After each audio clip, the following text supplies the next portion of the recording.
I am sure you've heard about nativity plays, but did you know that they are a whole genre in Mexico? Welcome back to Theater History Thursday, where this week's topic is pastorelas. The name pastorela comes from the Spanish word pastor, which means shepherd. Pastorelas are a twist on typical nativity plays, which focus on Mary and Joseph. These are told from the perspective of shepherds who are on their way to visit newborn baby Jesus. Throughout their journey, they face many obstacles put in place by the devil, who tempts them with one or multiple of the seven deadly sins. Sometimes these obstacles are personified deadly sins themselves, represented by demons. The play always ends on a good note, with evil being defeated by an angel, usually the archangel Saint Michael.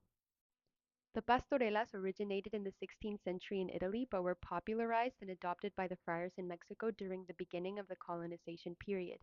They were used as a recruiting tool, the goal being to convert the indigenous people to Christianity en masse.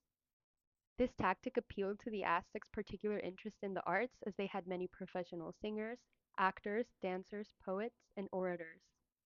The first registered pastorela, The Adoration of the Three Kings, was written by Friar Andrés de Olmos in Nahuatl, the language of the Aztecs, for greater audience comprehension. It is believed that with time, the indigenous people became very involved in these productions. They were actors and musicians, they produced the sets and made the costumes. They were even thought to have translated many pastorela texts to Nahuatl. As time went on, and with the involvement of secular authors, Christmas pastorelas deviated from religious content and acquired a more popular nature, which reflects the customs and ways of life from different social classes in Mexico. Nowadays, pastorelas are a communal experience performed in churches, public plazas, schools, homes, and theater companies. They have a humorous and satirical tone that entertains but also provides the subtle criticism of many aspects of society. Many pastorelas are still religious in subject matter, but today are laced with political irony, mockery, the occasional allusions to public figures, as well as a strong dose of the typically Mexican double meaning jokes that are called albur.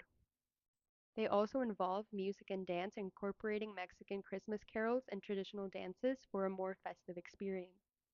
Overall, pastorelas, whether religious or secular, transmit important messages about good and evil, generosity, and the importance of family. At New Perspectives, we believe that all theater must speak to and reflect the community from which it comes. The Mexican pastorelas are a perfect example of a performance style that has evolved from a strictly religious function to one that now allows for engagement across all levels of society. That's all for this week's Theater History Thursday. See you next week.